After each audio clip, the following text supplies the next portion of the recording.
Hello friends, welcome to digital classes. Digital classes में आपका स्वागत है। आज की वीडियो के अंदर हम डिस्कस करेंगे मिनमैक्स एल्गोरिथम के बारे में। Minmax algorithm is a recursive और ए बैक ट्रैकिंग एल्गोरिथम। देखिए, ये रिकर्सिव होती है और बैक ट्रैकिंग एल्गोरिथम है। रिकर्सिव का मतलब क्या है? ऐसी एल्गोरिथम जो अपनी स्टेट को रिपीट करे, जो अपनी स्टेट को रिपीट करती है, उसे रिकर्सिव एल्गोरिथम बोला जाता है। बैक ट्रैकिंग का मतलब क्या होता है? अपनी प्रीवियस स्टेट्स के ऊपर दोबारा जा सके। ऐसी एल्गोरिथम जो अपनी प्रीवियस स्टेट पे दोबारा जा सके, मतलब वो एल्गोरिथम जो अपने प्रीवियस स्टेट्स का रिकॉर्ड मेंटेन करके रखती है, उन्हें बैक ट्रैकिंग एल्गोरिथम बोलते हैं। विच use in a decision making and A game theory, जिसका यूज डिसीजन मेकिंग में और गेम थ्योरी में किया जाता है। It provide an optimal moves for a player assuming that opponent is also playing optimally. कि मतलब ये ऑप्टिमल सॉल्यूशंस प्रोवाइड करने के लिए इसका यूज होता है मिनमैक्स एल्गोरिथम का। Minmax algorithm use the recursion to search through the game tree. Recursion का यूज करता है। रिकर्जन का मतलब क्या होता है? Repeat the same states. Minmax algorithm is mostly used for game playing in AI. जितने भी गेम्स होते हैं जिसके जो आर्टिफिशियल इंटेलिजेंस का यूज करते हुए बनाए जाते हैं, उनमें मिनमैक्स एल्गोरिथम का यूज किया जाता है। एग्जाम्पल्स के तौर पर चेस गेम में, चेकर में, टिक टैक टो गेम में और बहुत से टू प्लेयर गेम्स के अंदर मिनमैक्स एल्गोरिथम का यूज होता है। This algorithm compute the minmax decision for a current state. कि करंट स्टेट के लिए मिनमैक्स की वैल्यू फाइंड करता है। In this algorithm two players play the game, one is called max and one is called मिन। यहाँ पर दो प्लेयर्स होते हैं, मतलब हम दो वैल्यूज फाइंड करेंगे, या ऐसे कह सकते हैं दो कंपोनेंट्स फाइंड करेंगे। एक कंपोनेंट होगा मैक्स और एक होगा min. Both the player fight it as a opponent player get the minimum benefits. कि मतलब अपने ओपोनेंट को, सामने वाले को मिनिमम बेनिफिट देते हुए खुद को मैक्सिमम बेनिफिट देना है, ऐसा हम स्ट्रेटेजी लेके चलते हैं। The maximum algorithm perform a depth minmax algorithm perform a depth first search algorithm. कि मतलब ये डीएफएस एल्गोरिथम का यूज करता है किसी भी नोड को ट्रैवर्स करने के लिए। ये था इसका इंट्रोडक्शन के बारे में। अब इसको एक एग्जांपल के थ्रू समझते हैं कि मिनमैक्स एल्गोरिथम होती क्या है, एक्चुअल में ये वर्क कैसे करती है। तो स्टार्ट करते हैं working of minmax algorithm. Step one देखिए। देखिए, सबसे पहले हमारे पास क्या है? एक ग्राफ गिवन है। इस ग्राफ के अंदर ये हमारा, मान लीजिए, स्टार्टिंग नोड है और ये हमारी टर्मिनल नोड्स हैं जो ये नीचे की तरफ गिवन है। और टर्मिनल नोड्स की वैल्यू हमें गिवन है। टर्मिनल नोड्स की एस्टिमेटेड वैल्यू या कॉस्ट वैल्यू हमें गिवन है। तो हमें क्या करना है? मिनमैक्स एल्गोरिथम का यूज करते हुए इसे ट्रैवर्स करना है। तो कैसे ट्रैवर्स करेंगे? तो सबसे पहले हम क्या करते हैं? इनिशियल स्टेट से हम इनिशियल स्टेट से हम वन बाय वन उनको मिन और मैक्स की कैटेगरी में डिवाइड कर देते हैं। सबसे पहले इनिशियल मतलब ए नोड को, फर्स्ट लेवल को हमने मैक्सिमाइजर डिनोट कर दिया, देन इन्हें मिनिमाइजर, देन इन्हें मैक्सिमाइजर, और दिस इज टर्मिनल नोड। तो इस तरीके से हम सीक्वेंस के अंदर मैक्स मिन ऐसे डिफाइन करते चले जाते हैं। अभी यहाँ पर हमारे टोटल 4 लेवल्स हैं। अगर ज़्यादा लेवल्स भी होंगे तो हम इसी ऑर्डर के अंदर इसे काम करेंगे।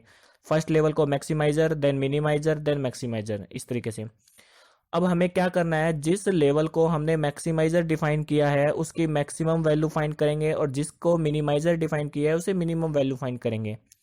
उससे पहले जो मैक्सिमाइजर नोड्स हैं, जो नोड मैक्सिमाइजर है, अगर हम उसकी स्टार्टिंग के अंदर वर्स्ट वैल्यू मान के चलते हैं कि हमें मैक्सिमम वैल्यू फाइंड करनी है, लेकिन हम उसकी वर्स्ट केस वैल्यू लेके चलते हैं। वर्स्ट केस वैल्यू क्या होगी मैक्सिमाइजर के लिए? Minus infinity. कि माइनस इन्फिनिटी सबसे हमें मैक्सिमाइजर फाइंड करना था, लेकिन हमने सबसे मिनिमम वैल्यू लेके चले। तो हमने क्या किया? वर्स्ट केस के अंदर इनिशियल वैल्यू माइनस इन्फिनिटी कर दी फॉर मैक्सिमाइजर। सेम मिनिमाइजर के लिए जो वर्स्ट केस मिनिमाइज फाइंड करना था, तो इसकी वर्स्ट केस वैल्यू क्या होगी? वो प्लस इन्फिनिटी होगी। तो हमने इसके अंदर इसका प्लस इन्फिनिटी डिफाइन कर दिया। उसके बाद क्या करेंगे हम? इसकी ये हमने मैक्सिमाइजर वैल्यू फाइंड कर दी, इसकी मिनिमाइजर कर दी। स्टेप 2 के अंदर जाकर हम क्या करेंगे? मैक्सिमम वैल्यू फाइंड करेंगे for D naught, E node, F node और जी नोड के लिए।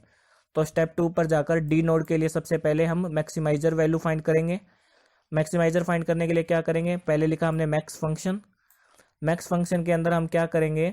-1 एच नोड के लिए फाइंड कर रहे हैं कि एच की वैल्यू कितनी है? -1 है। और डी की वैल्यू कितनी है? क्योंकि ये मैक्सिमाइजर है तो इसकी वैल्यू कितनी है? माइनस इन्फिनिटी है। तो माइनस इन्फिनिटी और -1, इन दोनों के ऊपर मैक्स फंक्शन लगाएंगे, -1 और -∞, इन दोनों के ऊपर हमने फंक्शन लगा दिया मैक्स फंक्शन कि इन दोनों में से मैक्सिमम कौन सी है। इन दोनों में से मैक्सिमम क्या है, -1 मैक्सिमम है, तो वो -1 आ गया। डी की वैल्यू कितनी हो गई है, -1 हो गई है। अब -1 की वैल्यू किसके साथ चेक होगी, आई की वैल्यू के साथ चेक होगा। आई की वैल्यू कितनी है, 4। तो -1 की वैल्यू को 4 के साथ चेक करेंगे। -1 की वैल्यू को 4 के साथ चेक किया कि इन दोनों में से मैक्सिमम क्या है, मैक्सिमम क्या वैल्यू है, 4 वैल्यू है। तो हमारी डी की वैल्यू चेंज होकर कितनी हो जाएगी, 4 हो जाएगी। पहले हमने डी की वैल्यू को एच के साथ चेक किया, फिर डी की वैल्यू को आई के साथ चेक किया। तो लास्ट में जो फाइनल डी की वैल्यू अभी हमारे पास आ गई, डेट इज 4 आ चुकी है। सेम ई के लिए करेंगे। ई की अभी वैल्यू कितनी है, क्योंकि हमने इसे मैक्सिमाइजर माना है, तो इसकी वैल्यू है -∞। -∞ को पहले जे की वैल्यू के साथ चेक करेंगे, मतलब 2 के साथ। -∞ को 2 के साथ चेक किया कि दोनों में से मैक्सिमम क्या है, मैक्सिमम 2 है, तो ई की वैल्यू हो गई 2। देन 2 को चेक करेंगे के की वैल्यू के साथ, डेट इज 6। 2 और 6 में से मैक्सिमाइजर क्या है, 6 है, तो ई की वैल्यू हो गई 6। सेम एज हम एफ की वैल्यू को फाइंड करेंगे। एफ की वैल्यू में पहले कितना आ जाएगा, -∞ को -3 के साथ चेक किया तो -3 आ जाएगा। -∞ को -3 के साथ चेक किया तो -3 आ गया। उसके बाद -3 को m की वैल्यू डेट इज -5 के साथ चेक करेंगे, तो इन दोनों में से मैक्सिमाइजर क्या है, मैक्सिमम वैल्यू क्या है, -3 है, तो f की वैल्यू कितनी हो गई, -3 हो गई। सेम एज फॉर g करेंगे। g में भी पहले हमने 0 के साथ चेक किया, 0 और -∞ में से बड़ा कौन सा है, 0। देन 0 और 7 में से क्या बड़ा है, 7, तो g की वैल्यू हो गई 7। तो इस तरीके से हमने सबसे पहले टर्मिनल नोड का यूज करते हुए जितने भी मैक्सिमाइजर थे इससे ऊपर वाली लेवल पर, उन सब की वैल्यू फाइंड कर ली, डी, ई, एफ और जी की। तो ये वैल्यूज हम क्या कर देते हैं, इन नोड के ऊपर असाइन कर देते हैं। तो हमने इस नोड के ऊपर ये देखिए वैल्यू लिख दी है, डी की वैल्यू जो अभी हमने कैलकुलेट की है, ई की वैल्यू, एफ की वैल्यू एंड जी की वैल्यू जो हमने कैलकुलेट करके यहाँ पर लिख दी है। ये नोड, ये जो लेवल था हमारा ट्रैवर्स हो चुका है। देन उसके बाद हम करते हैं बी और सी की वैल्यू को कैलकुलेट करते हैं, मिनिमाइजर। मिनिमाइजर की अभी इनिशियल वैल्यू हमने कितने मान के चले हैं, वर्स्ट केस में +∞ मान के चले हैं। तो बी की अभी वैल्यू है +∞, तो कैलकुलेट करते हैं। बी की वैल्यू +∞ है, +∞ चेक किसके साथ होगा, 4 के साथ होगा। इस बार फंक्शन क्या यूज करेंगे, मिन फंक्शन क्या यूज करेंगे। +∞ और 4 में से मिनिमम क्या है, 4 मिनिमम है, तो 4 आ गया। 4 को किसके साथ चेक करेंगे, ई की वैल्यू के साथ चेक करेंगे, डेट इज 6। तो 4 और 6 में से मिनिमम क्या है, 4, तो इसको 4 वैल्यू असाइन कर देंगे। तो बी की वैल्यू हो गई 4। सेम एज फॉर सी, पहले +∞, क्योंकि सी की भी मिनिमाइजर है तो +∞ वैल्यू है। +∞ को -3 के साथ चेक किया, कितना आ गया, -3 आ गया। देन -3 को 7 के साथ चेक किया, इन दोनों में से मिनिमम क्या है, -3, तो सी की वैल्यू हो गई -3। तो बी और सी की वैल्यू हमने कैलकुलेट कर ली है, ये हम इस ग्राफ के ऊपर लिख देते हैं। तो ये वैल्यू होगी बी की वैल्यू 4, सी की वैल्यू -3। अब लास्ट लेवल जो हमारा रह गया, डेट इज ए नोड वाला, उसको हम अभी विजिट करते हैं। तो यहाँ पर क्या है, मैक्सिमाइजर, मतलब इसकी वैल्यू कितनी है, मैक्सिमाइजर के केस में वैल्यू थी हमारी -∞। तो -∞ को पहले किसके साथ चेक करेंगे, 4 के साथ चेक करेंगे। -∞ को 4 के साथ चेक किया, दोनों में से मैक्स क्या है, 4। देन 4 को किसके साथ चेक करेंगे, सी की वैल्यू के साथ, डेट इज -3 के साथ। देन 4 और -3 में से मैक्स क्या है, 4, तो ए की वैल्यू 4 असाइन हो जाएगी। तो इस तरीके से हम किसी भी ग्राफ का मिन मैक्स फाइंड करते हैं। यह था मिन मैक्स एल्गोरिथम की वर्किंग। उसके बाद ये हमने 4 यहाँ पर असाइन कर ही दिया।